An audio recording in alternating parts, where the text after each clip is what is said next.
Welcome to part 2 of Digital Video Planning and Buying Best Practices. I'm Heather Robertson from Centro, and we're joined by Jim Nail, Principal Analyst at Forrester. Let's talk about how to buy digital video. Centro is seeing firsthand how these trends are changing the thinking of a variety of agencies and advertisers, as many are consciously shifting budgets from traditional media and also from desktop display channels. Much of that is due to digital video's capabilities and advantages that can enhance traditional buys. It allows advertisers to reach consumers in a growing but less cluttered environment. It allows us the capabilities to deliver some dynamic messages to specific audience and markets more efficiently in terms of the cost and time by using technology advancements. We are able to measure more in-depth metrics to gain a deeper understanding of how media affects campaign goals.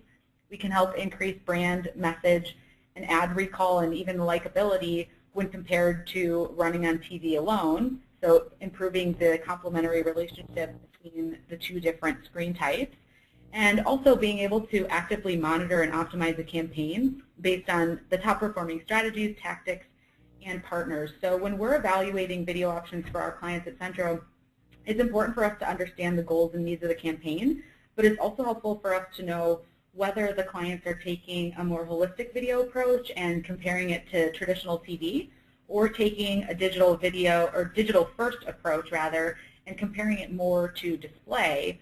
Like other digital channels, we see that video is still a relatively new marketplace compared to its traditional counterpart in TV.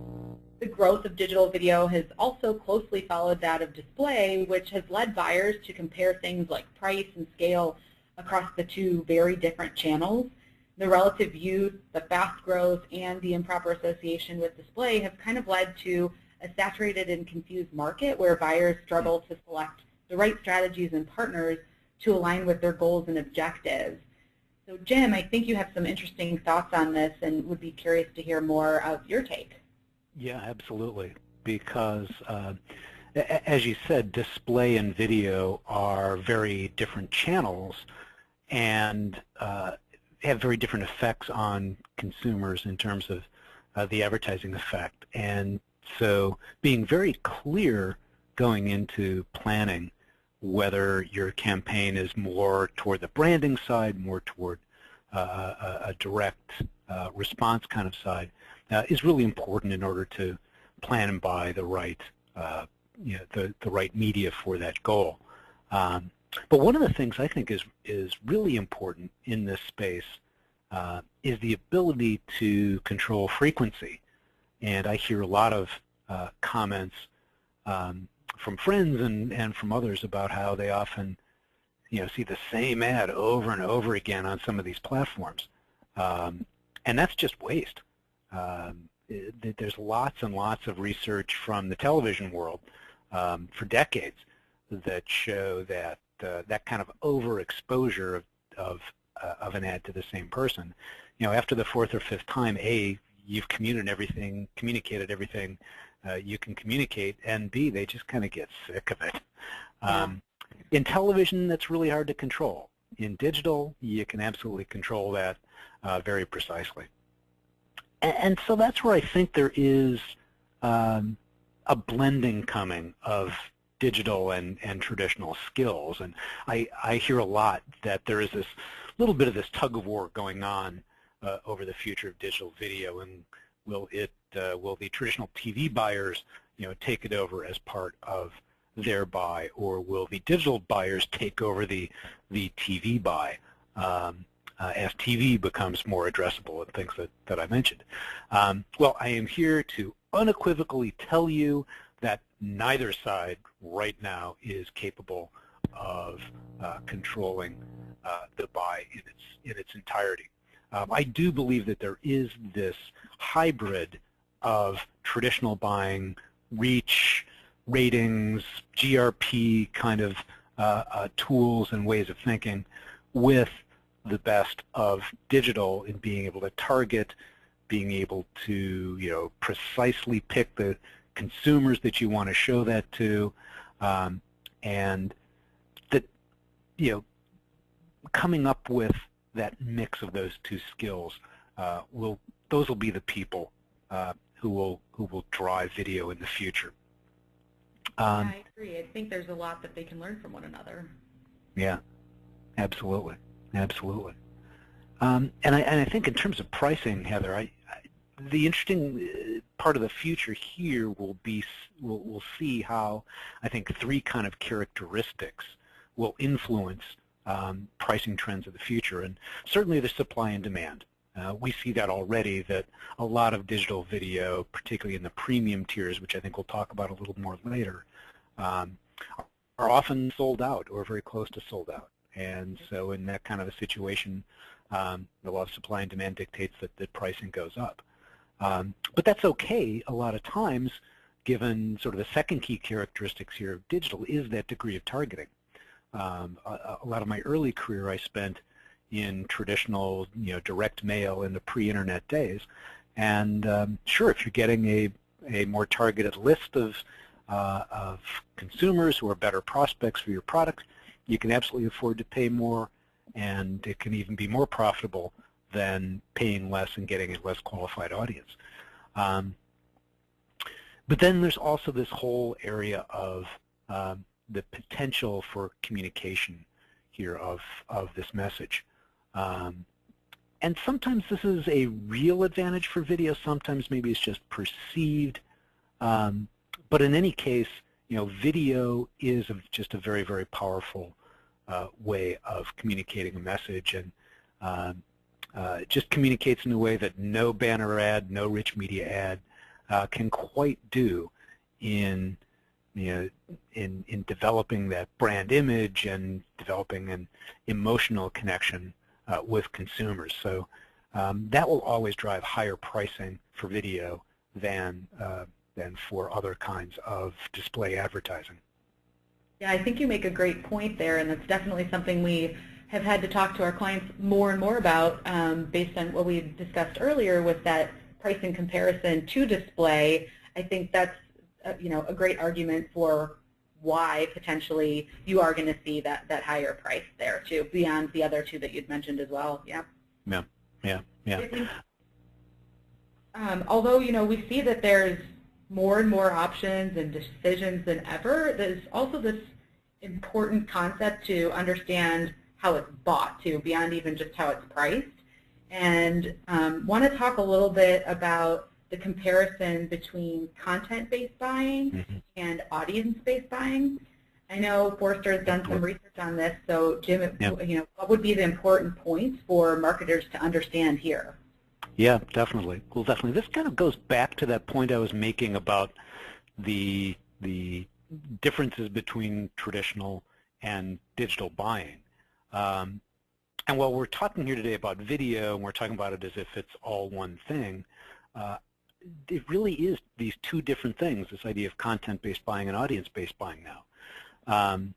A lot of TV, of course, will continue to be bought as, here's the program you're buying, here's the content you're buying, and oh, by the way, here's the audience for that content. And of course, with the development of digital ratings, that's coming to the digital world as well. And so you can buy a particular page or a particular site and get that kind of audience, general audience information as well. But in pretty much all of these digital realms, and here I'm talking online or streamed to any kind of device that streamed even television content programming, the content is not delivered to a broad audience. It's delivered to one individual at a time when they click the link to play that video. And in the digital realm, of course, that brings along with it lots of information, lots of data that we can use to target that more narrowly, or decide if this is a person that fits my target audience or not. And again, I'm a glass, half full kind of guy. I'm also, this is not an either-or situation. We're going to have these two kinds of strategies for buying video with us for a number of years. And so I think it's, again, the video planner and buyer of the future will be the one who can understand when each of these strategies is most effective, what kinds of goals are the right goals to use each of those for, and how do you blend these. And part of your plan will likely continue to be content-based buys, and that will deliver a base level of coverage and communication of your message, and then round that out, fill it out, and go deeper with certain audience segments by doing that kind of audience-based buying when it's appropriate. Yeah, I think that's good perspective. And from Centro's point of view, we agree. We see that both methods have pretty distinct benefits, and that content-based buying is really the strategy used for aligning a brand with more of that top-tier quality content, where you've often got a little bit more control over the ads placement, as you were talking about. And oftentimes we're recommending that as more of that digital alternative to TV, where it kind of looks and feels like what a client might be used to buying in the traditional space. Or if they have a high need for transparency and viewability, and they want their brand aligned with more of those reputable properties that have that consistent user and traffic pattern, or if they have a need for more of those high-impact placements or unique ads or sponsorships or integrations that requires a little bit more customization. Those are all great reasons we might recommend that type of approach. And maybe we wouldn't recommend it so much if there's multiple layers of targeting that are required for a buy. Oftentimes some of those more premium partners don't have the data required for the sophisticated targeting, and frankly sometimes they don't need it. As you mentioned earlier, they're selling out some of that great premium inventory. Or if a client has more of the performance-based pricing models that are needed, like the cost per click or cost per engagement or cost per completed view, sometimes a couple of those partners may be less likely to offer the performance-based models. And the last piece where we might not necessarily recommend content-based buying is if you need that mass reach and scale at what looks to be an efficient rate on the front end, right? So we were talking earlier about the pricing, and I think sometimes there's this bit of sticker shock of the high CPMs you might see with some of those more premium or super premium partners, especially when it's a digital buyer that's used to some low price display CPMs. So on the front end it might seem a little shocking, but what we've seen on the back end is that some of these partners really do end up resulting in really low cost per completed views.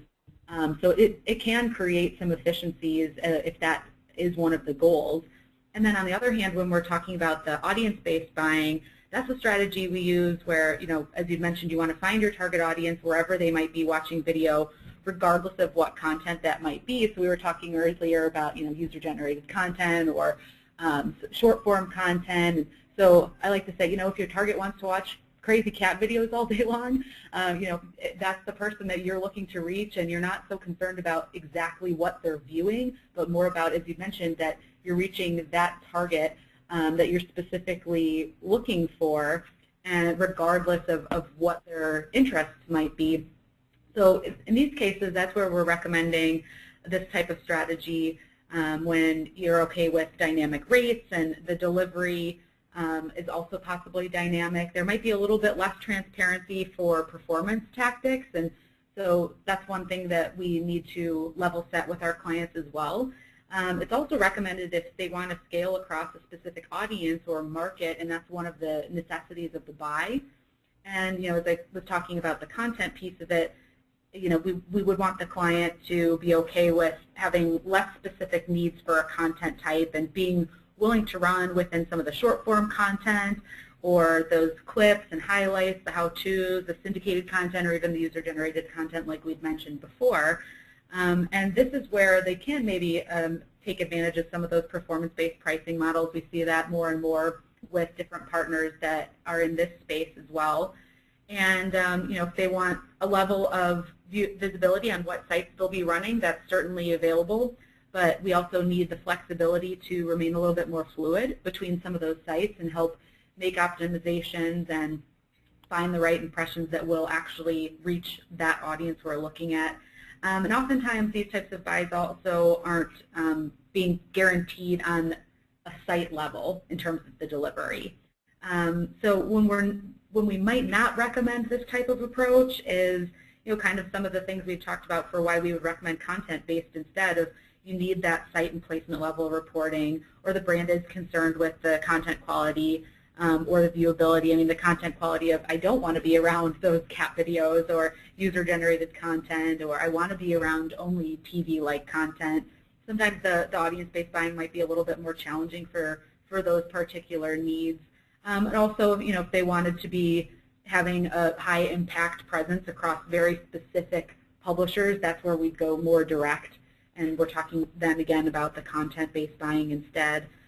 So I think there's definitely a lot that we can help continue to educate our clients on as well. And I think one of the important aspects from the audience-based buying side of things is the emergence of programmatic buying capabilities. So, Jim, I'm hoping that you can give us your take on this topic, because I know that Forrester has done some specific research in this area as well. Yeah, back in the spring, I did a survey with the Association of National Advertisers on a range of different issues in the industry, but we spent a fair amount of time asking questions about the development of programmatic. And as you can see here, programmatic's being used pretty extensively. And while I wasn't particularly surprised to see display as high as it is, I was surprised to see online video there in the #2 spot at 40+%. So I was, that was higher than I expected it to be. But I think programmatic's a really important tool, and it may be the only tool that will allow advertisers to really take advantage of this increasing fragmentation, to get to that glass half full positive side of all of this, and to be able to buy those niche areas or those individuals that are in your target audience that are spread across these different kinds of content. An automated tool like a programmatic tool may be the only way to do that. The idea of trying to negotiate individually with thousands of sites or impression by impression, I mean, that's just ludicrous. So we'll see continuing growth of programmatic into the online world, and particularly into online video. That I'm pretty convinced is going to happen. The question is what that's going to look like. I'm hearing certain things from sites and from buyers about how programmatic for video might be a little bit different than the way it's been implemented for display. But Heather, I'm curious to see what you're seeing in the market and how you're advising your clients on how to apply programmatic in video. Yeah, I would agree. We are seeing that there's some differences in terms of how we might have looked at it from the display side and now moving into the digital video side of things. So we see programmatic digital video buying as an approach to audience buying that allows us more control over the buy. So, in the TV world, we have content that's often been used as a proxy for the audience, but with digital, as you mentioned earlier, we can identify consumers using data, and then we can use programmatic ad tech to access the precise set of consumers that we want to target with our video ads. So through a variety of different DSP partners, we're able to leverage first-party and third-party data combined with some other buying parameters to then go out and target specific audiences at scale on more of that real-time bidding cost structure. So we've also investigated other programmatic buying techniques, so RTB, real-time bidding, not being the only one, like developing private marketplaces for more of the premium content placements that aren't generally sold in that open marketplace exchange, but requires a little bit more time up front to actually put the wheels in motion. So I think it's likely to be a more important component for programmatic video buying for our clients in the near future. So overall, I would say we're really excited to see how this space evolves.